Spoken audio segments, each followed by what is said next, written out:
Bismillahirrahmanirrahim. Assalamualaikum warahmatullahi wabarakatuh.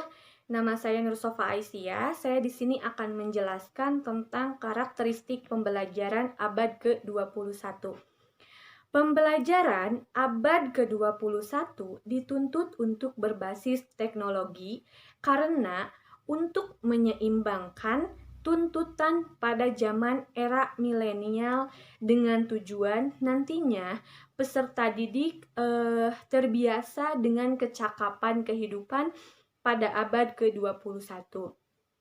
Sejalan dengan pendapat tersebut, Greenstein menyatakan bahwa peserta didik yang hidup pada abad ke-21 harus menguasai keilmuan, berketerampilan metakognitif, harus mampu berpikir kritis dan kreatif, serta harus bisa berkomunikasi atau berkolaborasi yang efektif. Nah, oleh karena itulah pemerintah merancang pembelajaran pada abad ke-21 ini melalui kurikulum 2013 yang berbasis pada peserta didik. Nah, untuk mengembangkan pembelajaran pada abad ke-21 ini, pendidik harus memulai satu langkah perubahan, yaitu merubah pola pembelajaran tradisional yang berpusat pada pendidik menjadi pola pembelajaran yang berpusat pada peserta didik.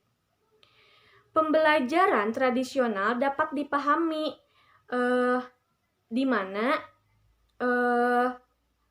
pendidik lebih banyak memberikan ceramah, sedangkan peserta didik lebih banyak mendengar, mencatat, atau menghafal. Nah, pada abad ke-21 ini merupakan abad yang banyak berbagai tantangan. Nah, dunia pendidikan memiliki tanggung jawab yang besar untuk dapat menjawab tantangan tersebut. Hal ini sejalan dengan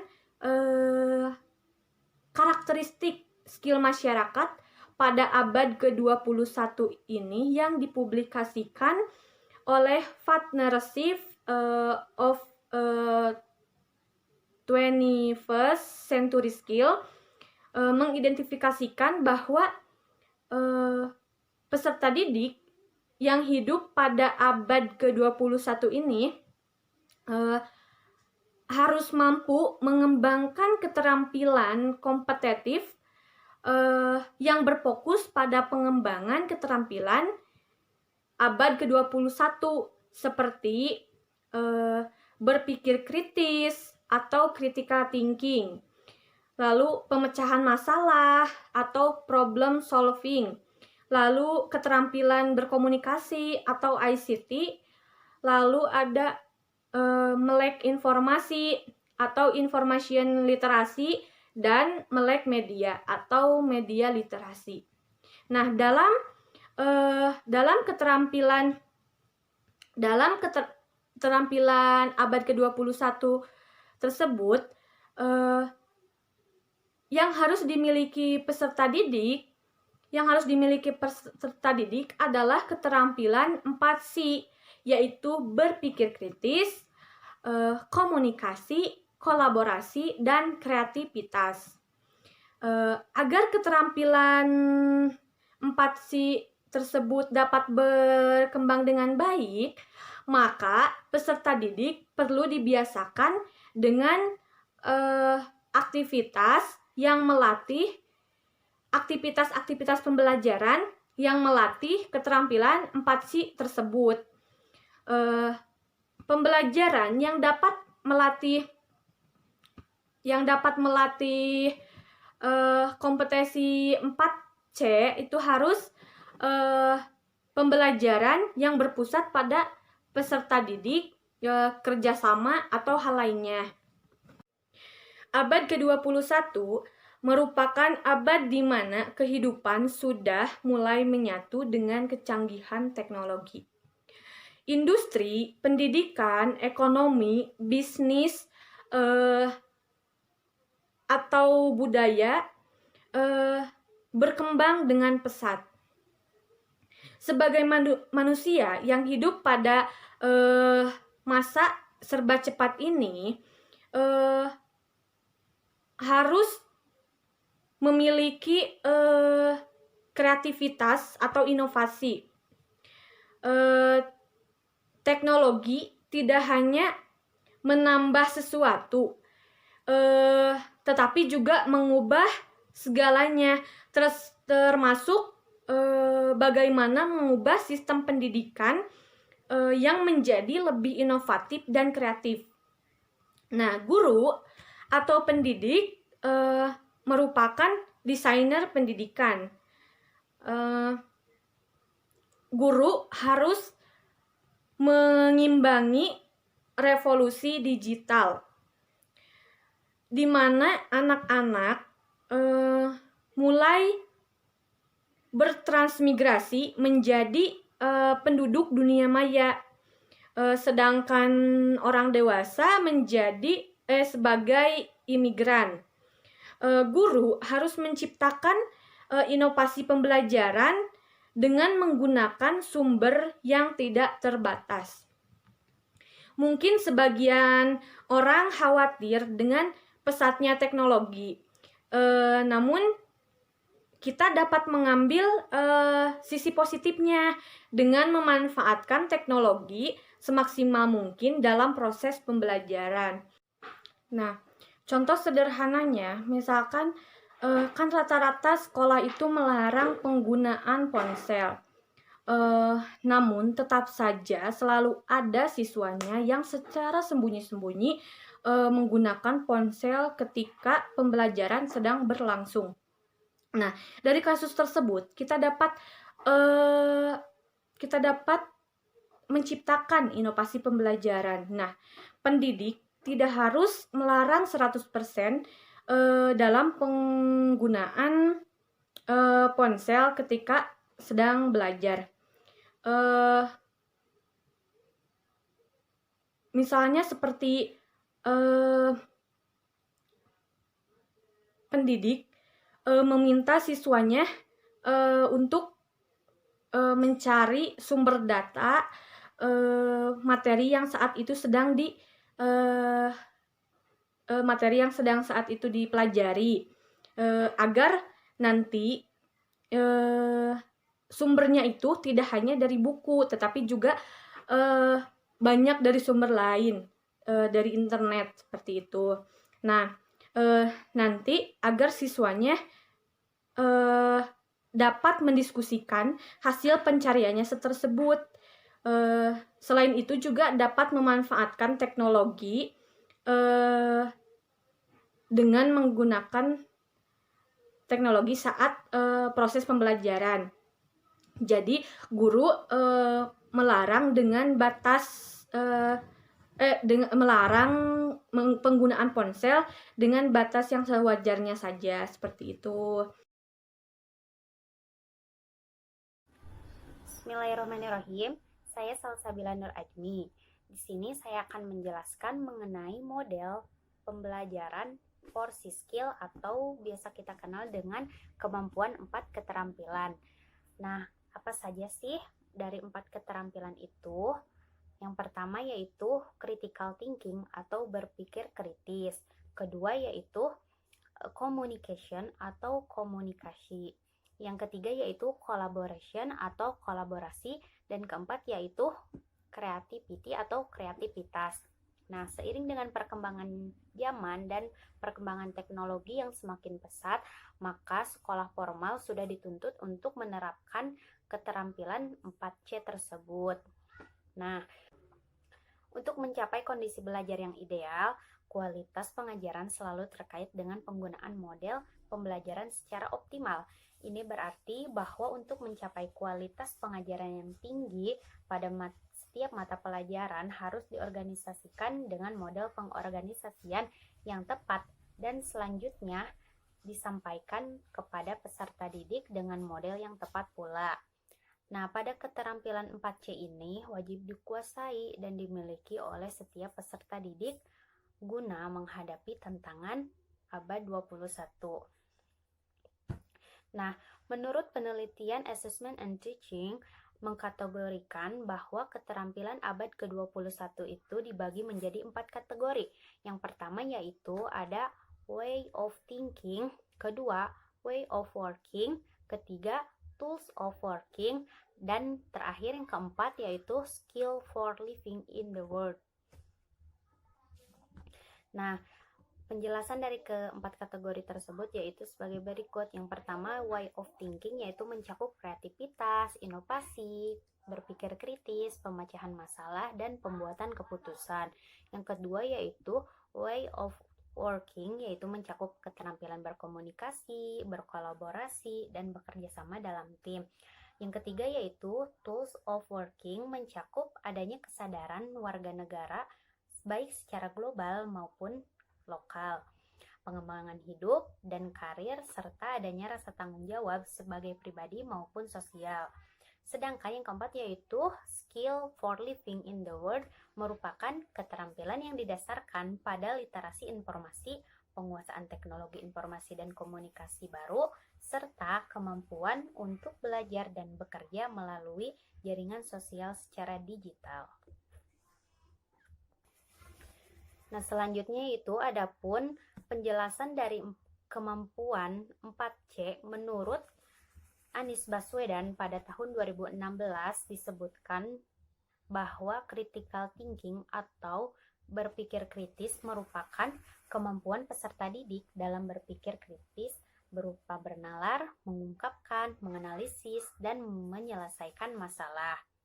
Di era reformasi, critical thinking ini juga digunakan untuk menangkal dan memfilter paham radikal yang dianggap tidak masuk akal. Nah, kemampuan berpikir kritis ini biasanya diawali seseorang dengan mengkritisi berbagai fenomena yang terjadi di sekitarnya. Kemudian menilai dari sudut pandang yang digunakannya. Kemudian ia memposisikan dirinya dari situasi yang tepat menjadi situasi yang berpihak padanya. Yang kedua yaitu communication atau komunikasi. Nah, dijelaskan bahwa komunikasi itu yaitu bentuk nyata keberhasilan pendidikan. Nah, dengan adanya komunikasi yang baik dari para pelaku pendidikan dapat meningkatkan kualitas pendidikan. Nah, kemampuan komunikasi ini mencakup keterampilan dalam menyampaikan pemikiran dengan jelas dan persuasif secara oral maupun tertulis. Kemampuan menyampaikan opini dengan kalimat yang jelas. Nah, yang ketiga yaitu collaboration atau kolaborasi. Nah, kolaborasi itu merupakan mampunya bekerja sama, saling bersinergi dengan berbagai pihak dan bertanggung jawab dengan dirinya sendiri, masyarakat, dan lingkungan. Dengan demikian, ia sebagai peserta didik senantiasa berguna bagi lingkungannya. Yang keempat yaitu creativity atau kreativitas merupakan kemampuan yang menghasilkan sesuatu yang baru. Kreativitas ini perlu diasah pada peserta didik. Setiap hari akan menghasilkan terobosan atau inovasi baru bagi dunia pendidikan. Kreativitas ini membekali peserta didik untuk memiliki daya saing dan memberikan sejumlah peluang untuk dapat memenuhi segala kebutuhan hidupnya dalam menghadapi tantangan abad ke-21. Nama saya Sofia Zahra Agustina, NIM 11820901001. Di sini saya akan mencoba sedikit menjelaskan tentang literasi, di mana dalam Kamus KBBI Daring menyatakan bahwa kata literasi memiliki beberapa arti, yaitu yang pertama kemampuan menulis dan membaca, yang kedua pengetahuan atau keterampilan dalam bidang atau aktivitas tertentu, yang ketiga kemampuan individu dalam mengolah informasi dan kecakapan hidup. Nah, selanjutnya kita akan membahas tentang sekolah literasi, di mana sekolah literasi ini merupakan sekolah yang mampu memfasilitasi segala kebutuhan peserta didik dalam rangka membekalinya dengan kecakapan hidup pada zamannya.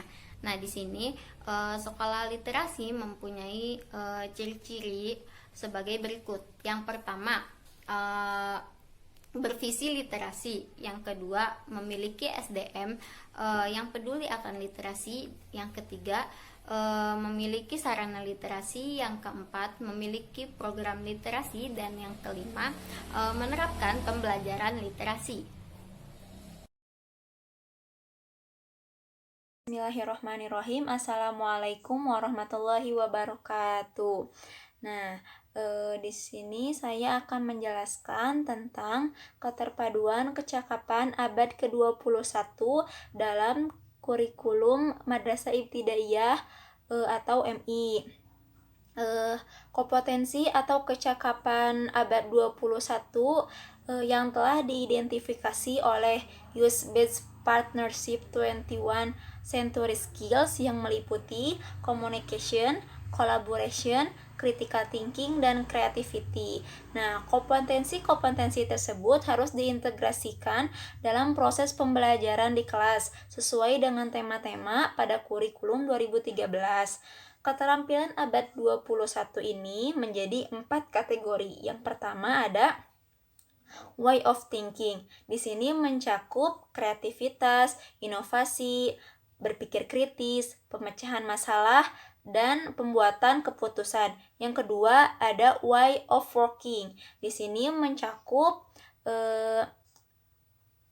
keterampilan berkomunikasi, berkolaborasi, dan bekerja sama dalam tim. Yang ketiga ada tools of working, yaitu yang mencakup adanya kesadaran sebagai warga negara lokal ataupun global. Yang keempat, skill for living in the world, yaitu keterampilan yang didasarkan pada literasi informasi, penguasaan teknologi informasi dan komunikasi baru, serta kemampuan untuk belajar dan bekerja melalui jaringan sosial digital. Pembelajaran pada kurikulum 2013, revisi 2018 diarahkan pada kecakapan abad 21. Salah satunya di mana pembelajaran peserta didik diarahkan ke literasi, pendidikan karakter, dan 4C. Oleh karena itu, guru diharapkan dapat menggali dan mengembangkan potensi pada setiap peserta didik.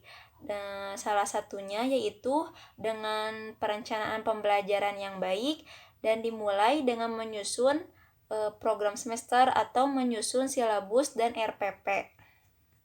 Salah satu respon pemerintah terhadap era globalisasi yaitu dengan keterampilan abad 21 dan pentingnya literasi dapat terlihat dalam program Gerakan Literasi Sekolah, yang dimana program ini sudah digencarkan atau sudah diimplementasikan dalam setiap sekolah di berbagai daerah atau setiap sekolah di Indonesia. Dimulai dengan revisi kurikulum 2013 ini bahwa peserta didik dituntut untuk lebih aktif mencari informasi demi memperdalam pengetahuan mereka masing-masing. GLS yaitu Gerakan Literasi Sekolah merupakan sebuah upaya yang dilakukan secara menyeluruh untuk menjadikan sekolah sebagai organisasi pembelajaran yang warganya literat sepanjang hayat melalui pelibatan publik. Pada kurikulum 2013 ini, tentunya guru memiliki peran yang sangat penting untuk merancang siswa belajar, sehingga dalam melaksanakan pembelajaran dapat tercapainya suatu tujuan. Nah, di sini juga guru harus menggunakan pendekatan komprehensif dan pendekatan yang komprehensif dan progresif, sehingga guru bisa memotivasi rasa ingin tahu siswa dalam memicu mereka untuk berpikir kritis. Dalam hal ini juga guru harus pintar harus mampu memilih dan memanfaatkan bahan ajar yang ada dengan memanfaatkan sebaik mungkin. I'm an icon, man. And my girl about a 10. I should fuck her in the Benz.